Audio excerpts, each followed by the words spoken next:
everyone. Good morning. Thank you so much for being here. Of course, I am not Akeelah. I apologize for that. Akeelah couldn't be with us today. So I will be chairing today's event on Muslim women at the front line of hate. Many of you will be familiar with some of the issues, at least, facing Muslim women, from issues of Islamophobic hate crimes, hate speech, violence, from India to the UK, via Egypt, France. It's almost a pattern replicated everywhere you find Muslim women, that our visibility in the public arena attracts a very particular form of public critique. And we're going to be focusing on the roots of that today, and to help us understand why this is happening and what we can do about it, we have a wonderful panel of speakers for you. To my far left, Mona El-Tahawi is an award-winning columnist and international public speaker on Arab and Muslim issues and global feminism. She is the author of Headscarves and Hymens, Why the Middle East Needs a Sexual Revolution, and of course her most recent book, The Seven Sins? Necessary Sins. The Seven Necessary Sins. Her commentaries have appeared in several publications, and she's a regular guest analyst in various TV and radio shows. And to my near left, I have Nazia Iram. Nazia is the author of the critically acclaimed and hard-hitting book Mothering a Muslim, which opened primetime discussions and front-page headlines in South Asia. It's been called one of the most poignant books of our time by Vogue, and a book that has started conversations around social cohesion and identity by BBC World News. She was included in the Telegraph's Standout Voices and the Midday Women's Changemakers in India. Her interfaith initiatives find mention in the BBC, The Guardian, Le Monde, Washington Post, among others, and she is working with leading human rights organizations around the globe. So before the panel started today, I was saying, when we discuss the issues facing Muslim women, particularly when it comes to hate crimes, often this can be, as you can imagine, a pretty depressing conversation. And I'm hoping today we can discuss the problems, but also some of the solutions. What are the ways in which Muslim women have worked together to try and confront this with other actors within civil society, and where and how has that been effective? So I guess my first question is, why does the panel think that Muslim women, wherever we look, seem to be on this front line of hate? Why is that happening? Me? Okay. Mona. Well, first of all, hello everyone. My name is Mona El-Tahawi. Those of you who've been to my other panels know how I begin. My pronouns are she, her, hers, and I start, as I always do, with my declaration of faith: fuck the patriarchy. And this is where you go, woohoo! Woohoo! Okay, I hope when you come to my panel later on patriarchy, I get a much louder woohoo. So, to be a bit more serious. I think, Miriam, it's because of visibility. I mean, none of us on stage wears any form of hijab. But I think for Muslim women who are visibly Muslim, as we say it, or as we describe it, they become much more of a target because of rising Islamophobia and bigotry and racism. And it becomes, what we're now calling gendered, racialized Islamophobia.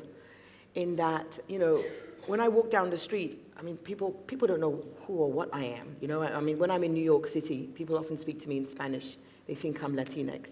Someone yesterday, just decided to accompany me to the hotel and was saying to me, "Are you African?" He was a man who told me he was from India. He was like, "Are you African?" and pointing to my hair. So I confuse people. But were I to wear a hijab, which I used to, I wore hijab for 9 years when I was younger, I wouldn't get any of those questions. No one would speak to me in Spanish. No one would ask me, are you African? But they would assume, rightly, that I'm a Muslim woman, and that's where it would end and begin.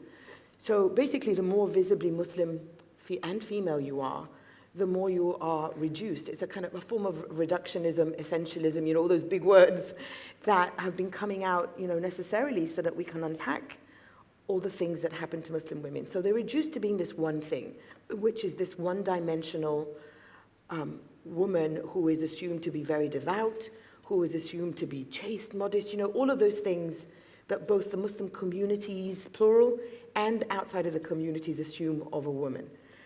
And since I've taken off my hijab, again, I don't get any of that. But through my writing, where I talk about being of Muslim descent, or talk about being Muslim, or however I choose to describe it, I do recognize the parameters within which I walk.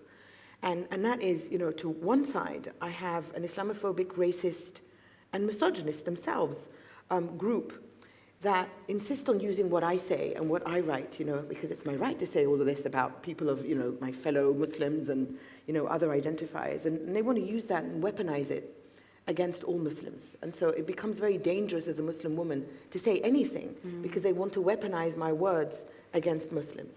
And then on the other side, on the rock and the hard place between which I'm stuck, is the Muslim community's plural. And they want to shut me up because they say, you're just giving them ammunition against Muslims. But they also end up, so the weaponizing of my words against Muslims is usually against Muslim men. They want to use my words and say, you see, we've told you Muslim men are X, Y, and Z. And then the Muslim communities, what they're most interested in doing is defending Muslim men against this very Islamophobic, very, aggressive attacks against Muslim men, forgetting the very violent attacks that visibly Muslim women get. And then they want to shut me up. And this fight ends up happening over me, but specifically Muslim women who are visibly Muslim. It's a fight that happens over our bodies. Our bodies become proxy battlefields between these two sides, the rock and the hard place. They want to weaponize my words. They want to shut me up. And my message to both sides is to fuck off, because I will never ally with this Islamophobic, racist, and misogynist, group over here, mostly white supremacists. And I will never shut up for the sake of the community, the ummah, whatever word they want to use. And I'm not interested in defending Muslim men. I'm interested in freeing myself and anyone else who wants to be free from all of these other isms, So I think those are like the wide parameters through which I walk, and I know we're going to become much more specific as we go along. Thank you so much. Nazia. I loved what Mona said about I confuse people. From my experience, what I've seen is that Muslim women have to be straight, as in a straight jacket.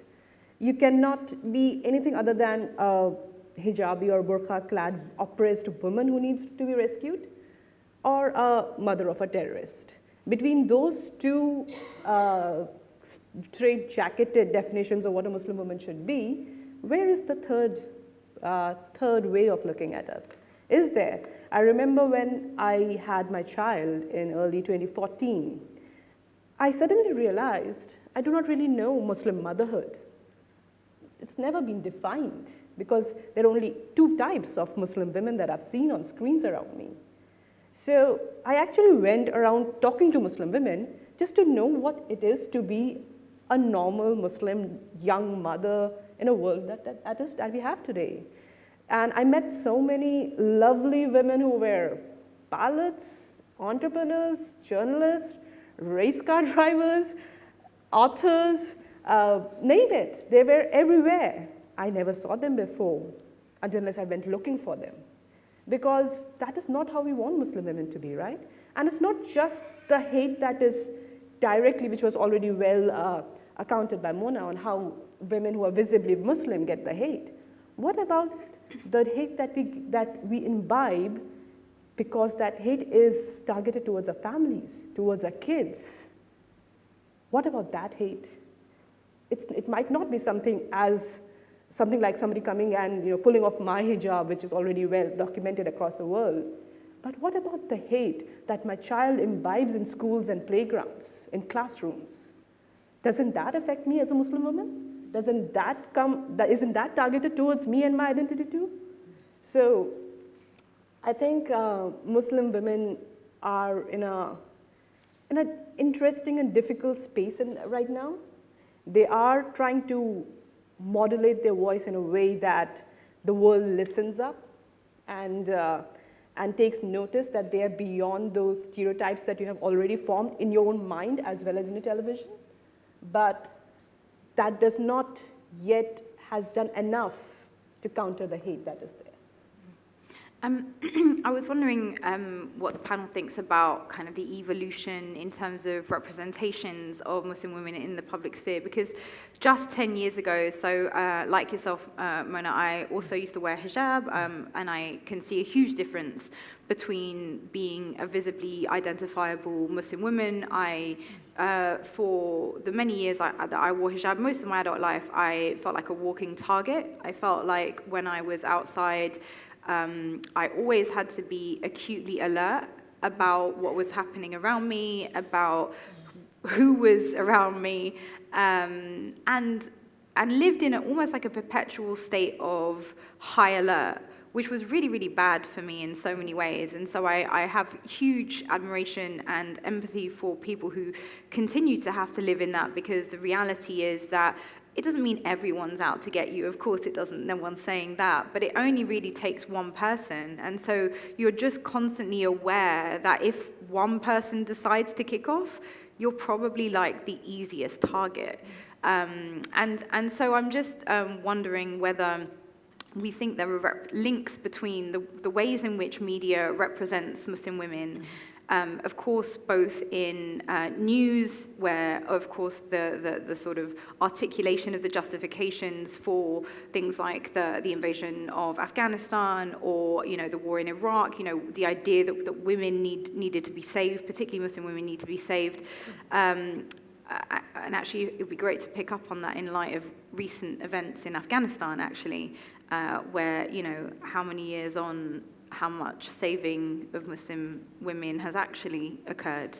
But what links do you see between those representations and what evolutions? And I ask this in light of the fact that we know Marvel is now developing, a Muslim superhero who wears hijab. There's that Channel 4 series, I don't know if anyone watched it, about the three girls in the kind of punk rock group, one of them in niqab, the other one in hijab, visions of the permutations of what it can look like to be a Muslim woman that allow a little bit of breadth, I would hope, in how other people perceive us, and recognize that there isn't this one-dimensional vision of what a Muslim woman can be. So I'll throw that back out to you in terms of that link and how you think it might be changing. I think things have changed tremendously, while recognizing everything I said about the racialized, very gendered Islamophobia that visibly Muslim women are subjected to. I mean, look, my family moved to the UK when I was 7, and that was back in 1975. There was there was nowhere in the UK I would see hijab, nowhere. And then we moved to Saudi Arabia when I was 15. And then we would come back to the UK on our summer holidays every summer. And when I was 16, I began to wear my hijab. And we'd go to various European countries along the way before coming to the UK. And I can tell you that in the early 1980s, whenever we would land at a European airport somewhere, mostly on the continent, but quite often in the UK as well, including London, people would literally stop. And this is not an exaggeration. They would literally stop and point at me and my mother and just either laugh or say something awful or just look shocked, as if, some alien had landed. And so those were my teen years. And so having now, fast forward from the early 1980s and the 90s to now, where I see, Muslim women in Bradford, in London, all over, working at Boots, at Superdrugs, at Marks and Spencer's. I'm like, wow, this is amazing, That is not how I grew up. And that TV show that you're talking about, I love it. And for some reason, I can't remember its name because I'm jet-lagged. Lady Parts. Yes. Thank you. Oh my God, I fucking adore that show. Yeah. That show is a revolution, is a visual depiction of what revolution looks like. Because these are Muslim women who, like you were saying, one is in niqab, one is in hijab, 2 are in hijab, 1 isn't. They play music, they swear, they love, they have sex. Some of them drink, some of them do drugs. They're like an array. Some are very conservative, some are much more liberal. They are an array of what our day-to-day lives are. And they are a reminder of the ways that we have been basically like pigeonholed into being just one thing. We are not one thing. And that show has allowed us to be many things. I love that show. And if I were to extend that show to the power of, in the US now, and whatever happens in the US obviously expands to the whole world, to the election of Ilhan Omar and Rashida Tlaib. Because I think that in itself was a revolution. Because we had Muslim men who had been elected to Congress before. I can't remember anybody's name anymore. Say that again? Thank you, Keith and Andre, who both I know, but so don't tell them I just forgot their names. So Keith Ellison and Andre Carson, it was a big deal to have Muslim men, elected, Muslim American men elected to Congress. But when Rashida and Ilhan were elected, something really special happened. Because I was finally seeing myself and my sister. Like, my mother wears hijab, my sister wears hijab, and I don't, obviously. When my sister and I go out, we take selfies, post them on social media. There was one instance where Rashida and Ilhan took a selfie and they posted it on social media, and I was like, this is me and my sister. Finally, this is my life. And this is my life now with, two powerful American women who've just been elected to Congress, making history, both, very progressive. And they didn't run on, just like when I interviewed Keith Ellison soon after he was elected, they didn't run on a platform of being Muslim.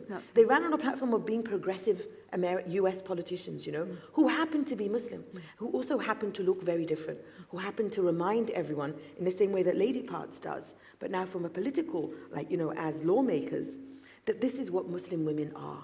They look like this, they look like that, they have political positions, they run for office, they're, these punk musicians in this show, and basically, when I wrote an essay about, for my newsletter, Feminist Giant, I wrote an essay about Lady Parts, in which I began with, or I mentioned in the essay, that a young Muslim woman once wrote to me and she said, I used to be really scared to read you, Mona, because someone had warned me that Mona Al-Tahawi is too loud, swears too much, and goes too far. I'm like, fuck yes, who doesn't want to be too loud, swears too much, and goes too far? But then she said, yay. But then she said, I read your book, and, I'm really glad I did. So, like I said, it's not just outside the Muslim community that only allows us to be one thing. The Muslim community also allows us only to be one thing, and then warns other Muslim women, don't be like Mona, because she's too loud and she swears too much and goes too far. And here is the show that is too loud, swears too much and goes too far, as is Ilhan Omar and Rashida Tlaib. So I'm delighted to have all of these, because I want all young Muslim women and men to see that we are many things. We're not just this one thing that both these rock and the hard place allow us to be. It's such an interesting point, because I also am conscious of the extent to which, when we have events in the Muslim community, and of course this is a festival that's far beyond kind of just a Muslim event, but when we have internal events in the Muslim community, I'm conscious of the fact that often the only panels we have on Muslim women are about our victimization, but victimization in terms of Islamophobia. And very rarely do we get given spaces internally where we are multiple, where we are divergent, and that is seen as challenging in itself. That might have to be for a different panel, but I wonder how much connection and relationship that are. How convenient is the narrative of Muslim women as victims, even though that is a reality, particularly for women who are visibly Muslim, but how useful is that narrative both inside and out? Just looking at what's happening, it's important for us to face this and talk about this, how the Muslim community treats its women within. So I remember my book, Mothering a Muslim, when it came out. So first half talked about how the world views our kids and us as a family, and how the community within looks at us. And stories, so it's like 200 families talking about, it's a shared narrative that comes through. And I remember World War III on my Twitter timeline when it's happened, when the book came out, because I was being bashed from both sides. Mm-hmm. Nobody wanted to be the bad person. So it's important very much to put the facts out there as it is, and to challenge both hate. Hate within, hate outside.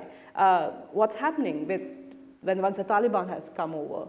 When we were talking about these amazing shows that have come over, Miss Marvel and the other one, I just find, does that really, so I have a young child who's growing up fed on these movies of these really strong women, okay? Characters, even the princesses today are fighting and have drawn out swords and are rescuing themselves. I mean, in fact, I don't think she's seen any character who's not self-driven, who's not really empowered. She is, and I sometimes wonder, is that context of what's happening in the world right now? Because let's face it, we are living in a world where Taliban is back in power, where women, our girls, are not allowed education. Let's face it, we are living in a world where abortion is under question. So even one of the most progressive countries. So I just find it difficult for it to come to terms with this. What we are portraying and what we are getting the next generation ready for, does that speak to the real life context of the world? So I find these difficult questions. I remember we had these, I know interfaith iftars and interfaith events are very popular here and common here, but they're not so much from where I come, South Asia. And so I remember I'd put out a Facebook post saying that if you have never been to a Muslim household, I'd love to invite you over a meal during Ramzan. That post went viral, and I had like some 10,000 people saying I want to come. I live in a 2-bedroom flat. I'm like, ouch. Oh, wow. And you can't back off. That's a lot of iftars. That's a lot of cooking. So, but then all these women that interviewed for the book came, and they said, you know what, I live in a bungalow. Let's divide it. Somebody said, I'll bring this. Somebody said, I'll bring the drinks, the food. Different people just came up and volunteered to bring things, and this became an amazing initiative, a women-led initiative, where they decided that we'll open our doors, we will let people in, and I wondered, why are these women coming? Why do they want? Because there was this unsaid understanding of wanting to fight that hate out there that is directed towards them, that they have never been able to articulate, that they have never been able to say, go on television and see themselves there. And it was an eye-opening event. I remember the first one. The people came and asked us, is there a dress code? People came and asked us, will there be vegetarian food? People came and later as more events started happening, once we did something interesting, we gave white sheets of paper and a pencil to everybody who was there. Weird thing to do in a drawing room, but this is what we did. And we asked everyone to write down a stereotype that they have heard growing up about any community, and put it all in a little bowl that we had put in the middle. And we mixed it up. You don't need to write your name, so it can be a bit anonymous. But in a setting of a drawing room, we're sitting there, and we pick up these chits, not knowing how bad things are going to be. And later on, I was like, this was one of the toughest moments to live through, because it said things like, well, other than the fact that Muslim men have 10 wives and 100 children, it said things like, Muslim families behead goats and eat it raw, drink the blood, bathe a dead body and use the water that you bathed it with and drink it. Weird stuff that came out, and weirder stuff about women. And it was an eye-opener about the kind of conversations that are happening behind doors about us. And it became more important to realize why these stereotypes need to be challenged. They said, I remember a guest saying once that I'm amazed to see these 10 women who were there, who were the co-hosts, that you come from such a variety of professions. We never introduced ourselves as Muslim women. We introduced ourselves by our professions. As I said, we had a pilot, we had lawyers, we had race car drivers, we had everybody, teachers, homemakers, everyone, and all shades of being Muslim. But for people, it was shocking that, hey, this is not what we have grown up seeing. You are not those women who needed rescuing on television screens that we have grown up seeing. And that is a problem. We need to, while there is an Ilhan Omar, while there is a Mona, but there is so much of hate. If you look at it, I remember Amnesty International did this toxic Twitter and troll patrol report in South Asia, which showed that women politicians who were Muslims would encounter 55% more hate based on their gender and their Muslim identity as compared to other politicians. There is a study done in UK that says that reports of violence and hate that were coming in, 80% were from more visibly Muslim women. Forget these older reports. Very recently, we had something like Sullibai happening in India. So what happened there was that men took pictures of visibly, who had Muslim names and were very vocal on Twitter or Facebook, and they took their profile pics, created an auction website, and auctioned these women. Do I hear? Yes. It's appalling. They auctioned these women, and within weeks, they're out on bail after being caught by the police. Within weeks.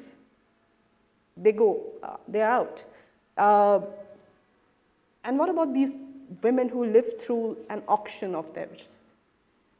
In Pakistan, I remember very recently the event where a TikToker was making a video and she was grabbed and her clothes torn off almost by a group of like 400 men who had just descended upon her right in the middle of a very a prominent place in the public space. So it's happening everywhere around us. Appalling situation where Muslim women are targeted for just being themselves. And as I said before, it's also channelized through other people in our families, especially through our kids. When kids come back and tell you that, I have been, called Bin Laden or something else, and the other kids are just, repeating the 9 p.m. news bulletins in their 10 a.m. classrooms. But or a child is called a terrorist, or a woman is called Mrs. Osama bin Laden.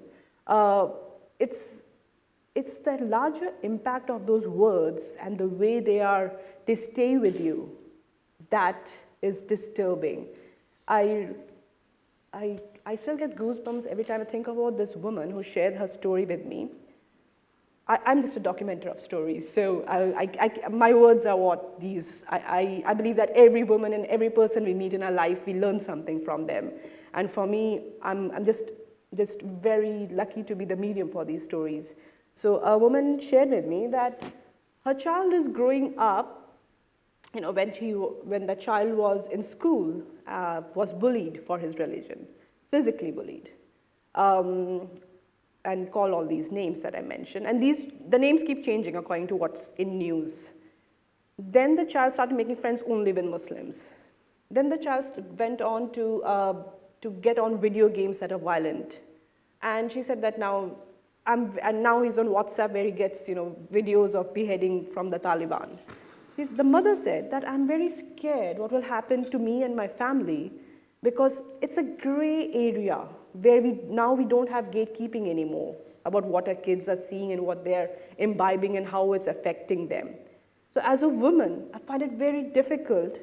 I'm not saying something is going to happen. I'm just very scared about how the psychological trauma is going to impact me and my family and my child, and me through my child. So there is the world outside, there is the community, there is our family, and we are all navigating our ways through it. And as a Muslim woman, I think it's too much to take at times. It's so much of balancing, it's so much of thinking twice. There's a sticker going on in your mind all the time. Why?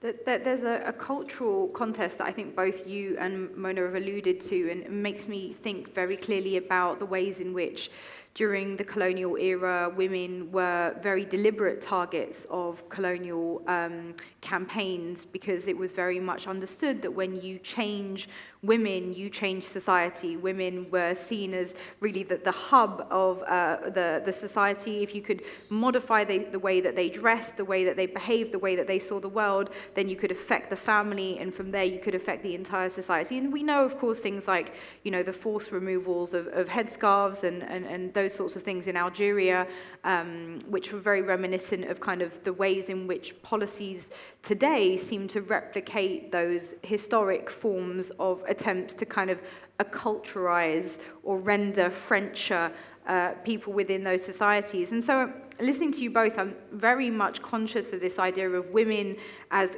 always carrying this burden of cultural representation, of being this contested land for everyone around us in terms of what we have to uphold, what we have to represent, and therefore, you talk about being stuck between the rock and the hard place.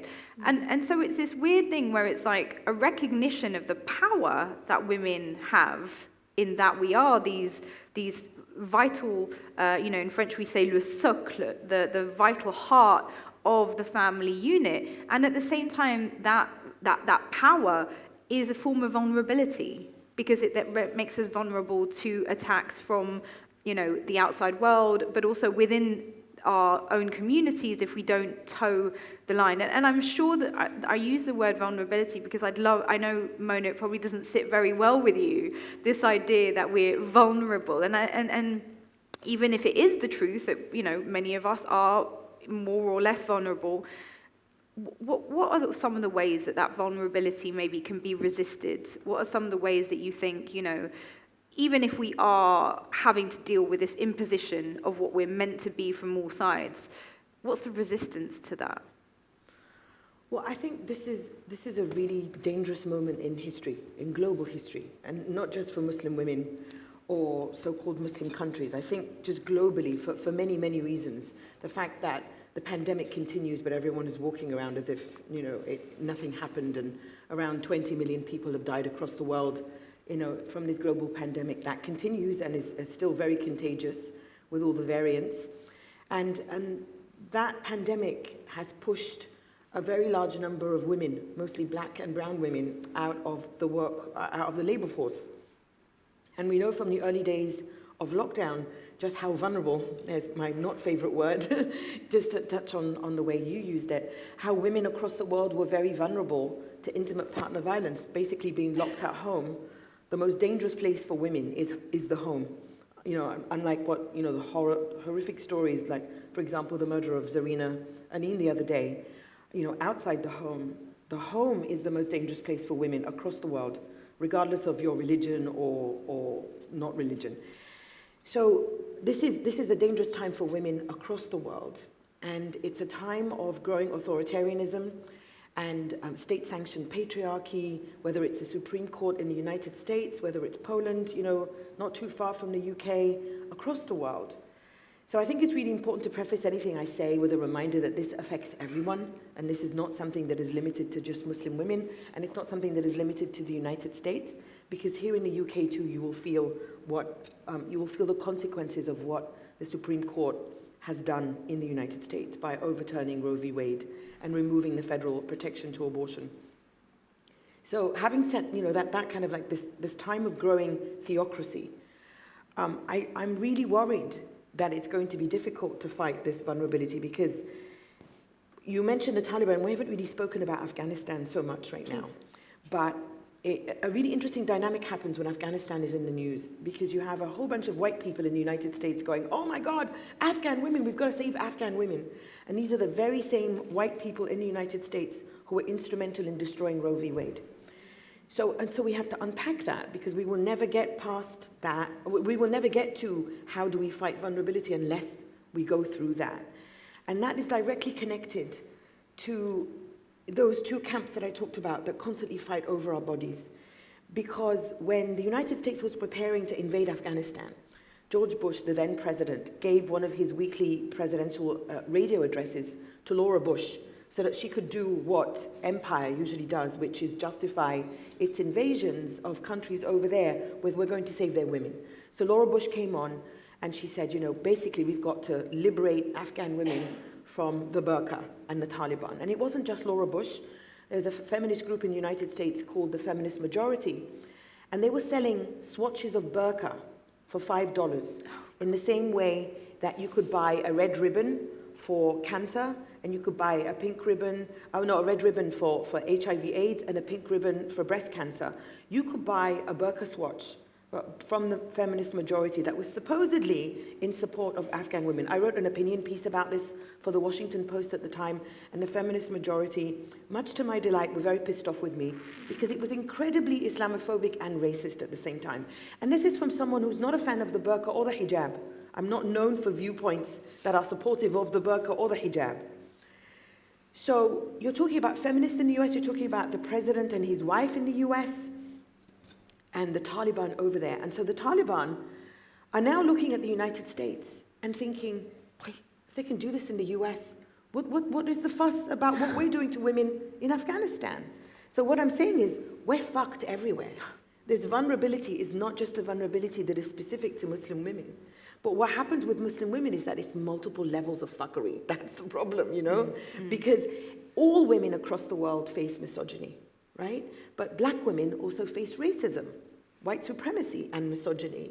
Working class women also face classism and misogyny, and if they're also black and of color, you know. So I'm talking about the multiple levels of oppression that we as women, when we walk through the world, experience. So this vulnerability is not specific to Muslim women. I want to emphasize this because I want to move away from this victimization that we often end up, you know, talking about.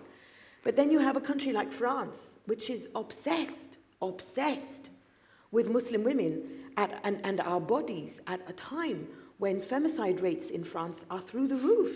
I mean, and during the pandemic, it got so bad for women in France and Spain and other countries because of intimate partner violence, where you're stuck at home with your terrorist, basically, which is your intimate partner, and a virus outside, that authorities in France were giving women codes that they could use when they went to the pharmacy, because they couldn't always call for help because, you know, the man who's beating them is right there. So they would go to the pharmacy and say something like, I think in Italy, they would pretend they were calling up and ordering pizza. And according to the kind of pizza they ordered, the person on the other end of the line would know that they were being beaten at home. So we have to make this a global, we have to understand that we as women are vulnerable globally, especially at this time of growing fascism and theocracy, which are all manifestations of patriarchy. And we are now at a state, at the point where the most powerful, wealthiest country in the world has clearly signaled through the highest court in the land, the Supreme Court, that misogyny is okay, and that we do not deserve to be treated as full human beings, and we don't own our we have no bodily autonomy. At a time when Afghanistan has done that, by imposing the burqa on women again and denying girls education. And we're stuck again between this rock and a hard place. And how now do we lecture the Taliban about what they're doing to women when the wealthiest, most powerful country in the world is doing something to women that has even more of an impact across the world than the Taliban does? When I talk about political Islam in Egypt, the Muslim Brotherhood in Egypt could never have dreamed of the kind of power that Christian Islam political Christianity in the United States has, what I call the Christian Brotherhood. So how are we supposed to lift Muslim women out of this vulnerability when in the United States has clearly signaled through the election of Donald Trump and through what the Supreme Court has done that misogyny is okay? There is no way. It is now going to embolden theocrats. So this is not, I'm a tenacious optimist, but this is not an optimistic time. It's going to be really difficult to fight the Taliban and other variants of the Taliban when we have their Christian variant in the United States, the wealthiest country, most powerful country in the world. So I don't have an answer for you, Miriam, but I think that the way that we fight it is to clearly call it what it is, which is state-sanctioned patriarchy, whether it's Christian, whether it's Muslim, and to fight it everywhere it exists and recognize that rock and a hard place, which is why I preface my conversation with the rock and a hard place, because as Muslim women, we're stuck between the two, but I want all women in this room to understand that they too are stuck between rocks and hard places. Because the last thing I want people to sit here and think is, oh, poor Muslim women, you know? Mm-hmm. It's poor all of us. Mm-hmm. We're all fucked. And I use my words, you know, deliberately here. Do not be complacent, because it's coming for you. I often preface my interventions in these panels by telling you that I come with a warning from your future. And what the United States has done is it's promising to ruin your future if you don't pay attention, because fascism does not happen overnight. even here in the United Kingdom, you have Boris Johnson, and you know what he represents and what he's going to continue to destroy. And of course, the erosion of rights begins at the margin. So, these conversations will initially be about Muslim women, it'll be about poor women, it'll be about black women.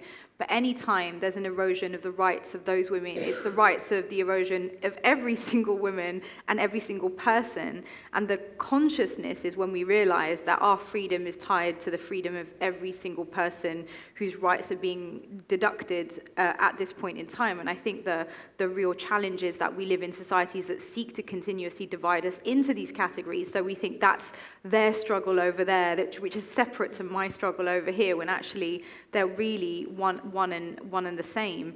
I did want to touch on something that you said, and it has now slipped my mind, so I'll come back to it. Nazia? One more way that we can contribute to is understand that women all over are struggling for. We might think that Taliban is all overpowering. It has almost wiped out women from public life in Afghanistan. But at the same time, women are still on the streets. They're still protesting out there. And what we need to think is that, not think of them as victims, but think of how do we amplify their voices? How do we support them? Because they are the ones who are facing it and yet are so brave right now, braving it all and still out on the streets and still protesting. The Aurat March in Pakistan, which has got threats from all kinds, it still continues. Women who were, auctioned in the Sullibai, all those 200 women were very vocal and they came out against it. Muslim women who held ground when the CAA protest, the anti-citizenship amendment protest that was happening in India. Muslim women were at the forefront of that protest, and this came, a few years after the ruling government said that they were trying to protect Muslim women by, triple talaq laws, and they were all saying that, our dear Muslim women sisters, we will protect you. And few months or years after that, we had Muslim women agitating for their rights against a very, very against a piece of legislation that would, really take away Muslim rights. And they were at the forefront of this protest, and suddenly there were no more sisters and that they needed to stand with.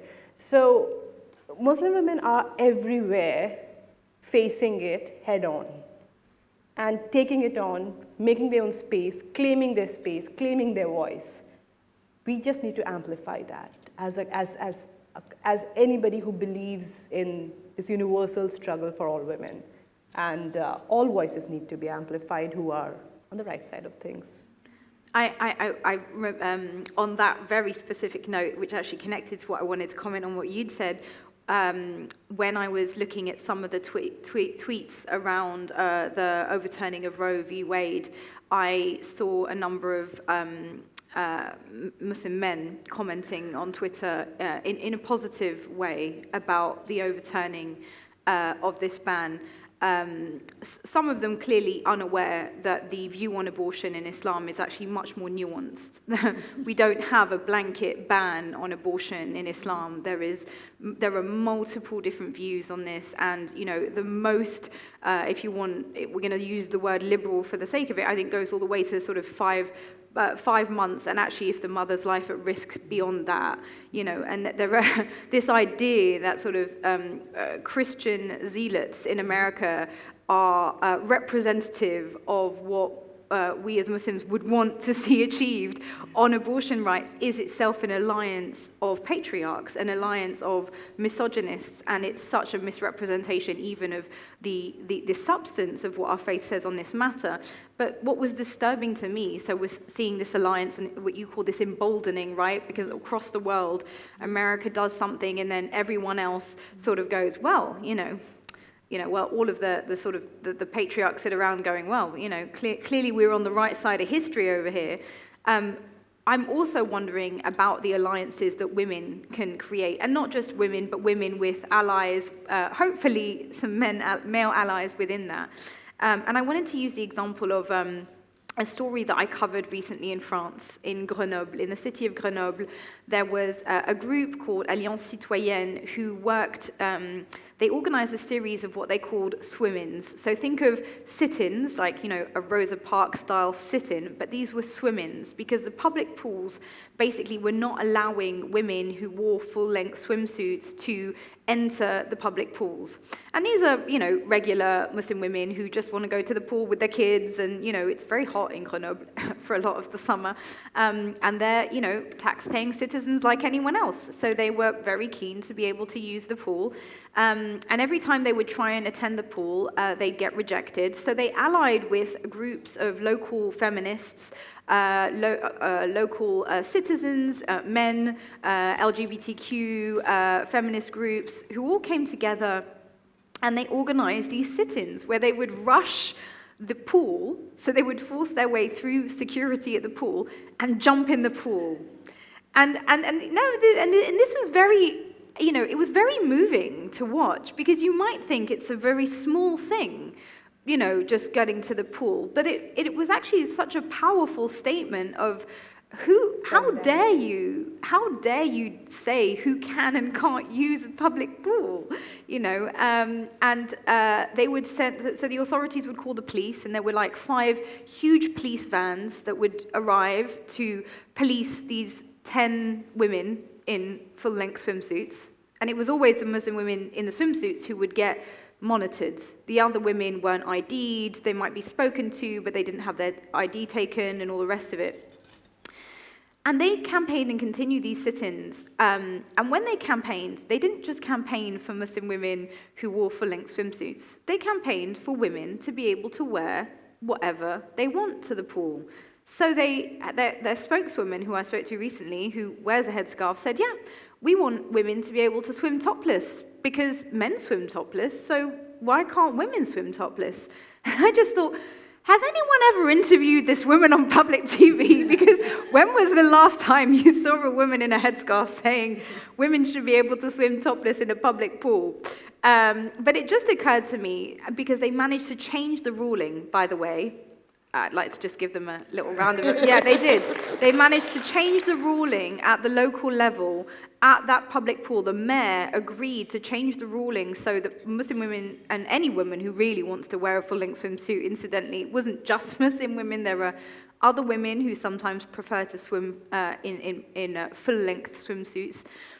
They got the ruling overturned, and guess what happened? The Minister of Interior himself, clearly not a very busy day in government, decided to overturn the ruling. He overturned the ruling, and that's now being contested on the ground. And I'm just giving you that example as an example of an alliance that I think was really successful in some way. I don't want to take away from the success, even though it's been overturned, because it's still being contested. And I don't think they're going to stop their swim-ins, by the way. But I also want to throw that out to the panel in terms of, what are some of the ways in which civil society can resist, can push back? And I know this is going to be context specific, because what's going to work in Grenoble is not going to work in Kandahar, or, So please, if you've got any suggestions, any ideas, any examples that can give us some, I know hope isn't high, but some hope at the ways in which alliances have and can be successful in challenging the unity of these patriarchs who are trying to roll back on our rights. Well, I want to add as well, if this is the same interior minister, I think it is in France. Darmanin, yeah. He's been accused by quite a few number of women of sexual violence. Yes, he has. So this is a reminder, once again, that, in the same way with Donald Trump and so many others, and Lord Cromer, who I brought up in almost every panel I've spoken at, who was the High Commissioner in Egypt, who at the same time as being the imperial overlord in Egypt wanted to liberate Muslim women from Muslim men in Egypt. In the UK, he was against the suffragettes. So you've got men here who speak from both sides of their mouth, and he is a sexual predator who does not want women to be able to use the pool. Yeah. So it's a useful reminder about misogyny and the ways that it navigates in this world. I think, when I think about the pushback, and it is important to talk about women fighting back, I think of Egypt and how over the past few years, since the revolution in 2011, feminists and queer people especially have been using social media in a way, I spoke with you about this yesterday, Miriam, during our conversation, in a way that is very similar to the way young people use social media in the run-up to the revolution in 2011, in that they're going online and challenging patriarchy, misogyny, homophobia in unprecedented ways.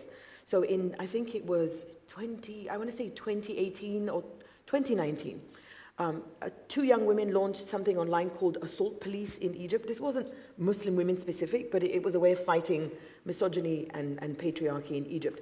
And this Assault Police account was initially started to out one particular man who had been accused by dozens upon dozens of women of sexual violence. He was eventually put on trial and sentenced to prison. But Assault Police became this really, really popular way for women in Egypt who were not activists, because activists had done this before, but for very ordinary women in Egypt to say, I have been sexually assaulted, which is a big deal because of the shame and the taboo that so often prevents so many of us from speaking about sexual violence. So Assault Police was like the beginning. But I think just as important as this beginning of the conversation about sexual violence is something that I'm very concerned with, which is to not just begin and end with sexual violence, but to continue that conversation into desire and pleasure, which is something that Muslim women are rarely allowed. And so a lot of feminists and queer people in Egypt have continued that conversation now. And we are seeing, I wrote an essay for a publication called African Arguments, and I cross-posted it for those of you who want to read it on my newsletter, Feminist Giant, about what I call Egypt's sexual revolutionaries, because I truly believe a sexual revolution has begun in Egypt and the surrounding countries. And it's about how feminists and queer people in Egypt now are using the internet to talk about sex, to talk about pleasure, to offer sex education that is not available anywhere in Arabic, in a very feminist way. And many of the feminists that I interviewed said, I've created all these social media accounts on Instagram and TikTok to give the kind of sex education and conversations about pleasure and desire that I always wanted to have but are unavailable, because anything out there about sex and desire is very conservative, very sin, you're going to go to hell, and especially when it comes to queer people. So there is an Egyptian queer engineer who lives in, I think, so their pronouns are she and they. She lives in Wales, and she's unfortunately cannot live in Egypt anymore because of the danger to her life. But she has a platform in which she interviews queer people, so a trans woman in Egypt, a trans man in Egypt, non-binary people, and like I said, she uses the pronouns she, they. And she's a belly dancer, and when she belly dances, she paints a beard on herself, she wears a belly dancing costume, and she's called Shuru al-Attar. And she uses the money that she fundraises basically for a foundation she started to help LGBTQ Egyptians.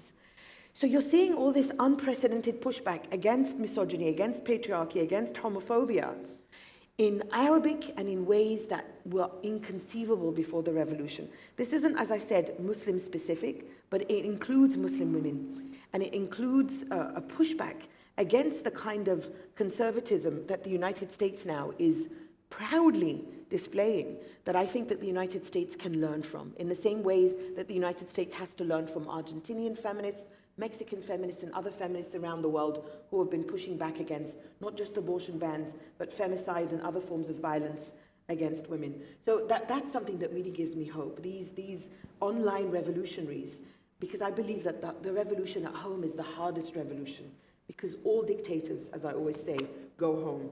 So it's one thing to have a revolution outside, but it's another thing to take that revolution home. And that's what I believe that these women and queer people are doing. And finally, there's one of those groups is called Moj, which is the Arabic word for wave, and because they consider themselves waves of like sexual revolutionaries. And they've created a sex toy by Arab women for Arab women. And this isn't because Arab women need a sex toy that is different than other sex toys, but that's because they want a sex toy. They want to promote the idea of sex toys and the idea that a woman deserves pleasure, and that here is a toy for you. So I'm saying they're basically taking us closer to the revolution, one orgasm at a time. In India, I remember when we were doing our interfaith iftar, out of those 10, 20 women who would come together, there was always this one woman who was not a Muslim, who would say, I want to do something, I want to be a part of this, how can I help? What has not been covered? I want to pitch in for that, but don't take it away from the fact that this is a Muslim-led event. I'll just stay on the background. And she was always there for every single one of our iftars.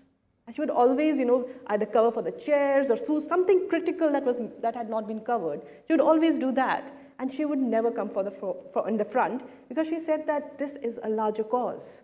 And I wanted to be there, but I'm here in solidarity. While there are race, religion, and other, we have already talked about it, how there are various layers to identities. In South Asia, there could also be caste. There could also be the fact that you are an Ahmadiyya or a Sunni or a Shia. I remember during the iftars when we would have a joint namaz, there was the fact that should we have a Shia and a Sunni praying together, because it will again take away from the fact that you're doing something about interfaith, because what about the sects within and the fight within? And it was always about balancing so many other issues. But what I loved about the fact was, how about solidarity that goes beyond this? The solidarity that says that, okay, let's keep all our differences, all our various arguments aside. Let's talk about the overarching picture that we need to fight about.